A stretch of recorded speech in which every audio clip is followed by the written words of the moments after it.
We are thrilled to have with us each and every Tuesday Peter Range and our segment Say Yes to Life. Good morning, Peter.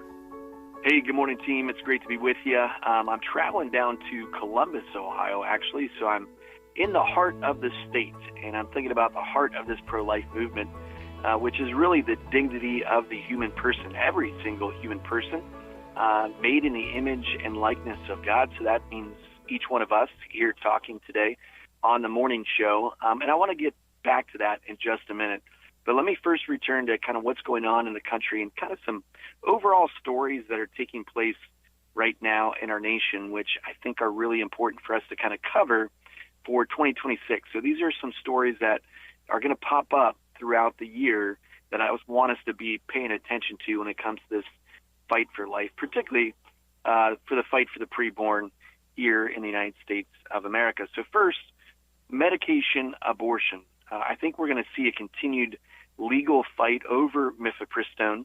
There are some more conservative led states that are continuing to challenge the FDA's approval and deregulation of mifepristone, pushing to stop its distribution via mail. Now, why this is important is because medication abortion accounts for over half of all U.S. abortions, making it really a primary target by those conservative states, by us in the pro-life movement, to make sure we try to stop the abortion pill. And you're going to see a lot coming out here in the next coming weeks and months from the Center for Christian Virtue, pressuring the Trump administration to return to some former regulations on the abortion pill. Very disappointed that the administration has not taken action yet, but we're going to continue to try to push the Trump administration to do just that. Secondly, the Comstock Act. You probably don't hear that in your everyday language, but there are pro-life groups and policymakers that are pushing to weaponize the 1873 Comstock Act. It's a dormant century-old law, but it would make the mailing of any abortion pill illegal in the United States. And so it basically, the Comstock Act made it illegal to send any equipment or medicine used for abortion.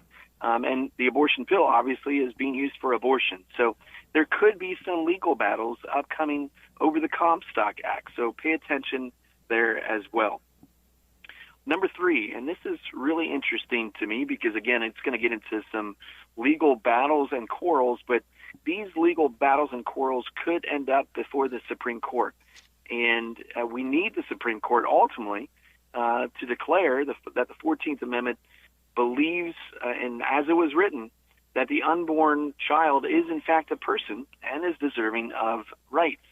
So there's a lot of shield law battles that are taking place across interstate lines again. So this story is the fact that, New York State, for example, they have shield laws protecting doctors who mail those abortion pills into states that have pro-life laws.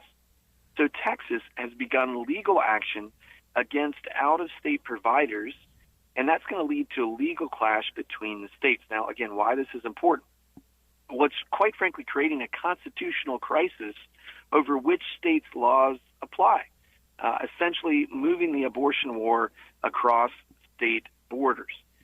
So it should be interesting to see how these kind of shield laws that are put up by more progressive states end up impacting more conservative laws in states like Texas. All right, number 4. State ballot initiatives are going to be a hot topic again this year, following the success, unfortunately, of some pro-abortion measures in 23 and 24. Several states, including Nevada and Virginia, are moving to formally enshrine abortion, quote-unquote, rights into their state's constitutions in 2026. Obviously, this is very important as, complete all pro-life laws can be thrown out the books in Virginia and Nevada. We certainly do not want to see that happen. So be paying attention to those kind of pro-life ballot initiatives or pro-abortion ballot initiatives rather in Nevada and Virginia upcoming. All right, also number 5, and I'll pause here and then we'll return back to human dignity, that prime principle of all Catholic social teaching. But number 5, fetal personhood laws, and IVF. So lawmakers in states like Florida are advancing legislation that defines a fetus as a person from fertilization. This follows Alabama's 2024 court ruling that briefly halted in vitro fertilization in that state. So personhood laws, and why this is important, would affect not just only the abortion issue, but also in vitro fertilization. Because we believe that if life begins at the moment of conception, then we shouldn't be testing on that life. That life deserves the first fundamental right, and that is the right to simply live. And in vitro fertilization, you have so many babies that are created, but then they're discarded or they're frozen if they're not deemed worthy to be implanted into their mother's womb. So be paying attention to what's going on with fetal personhood laws and in vitro fertilization and how that could impact things. So as we finish up here in our last minute, let me just return back to human dignity.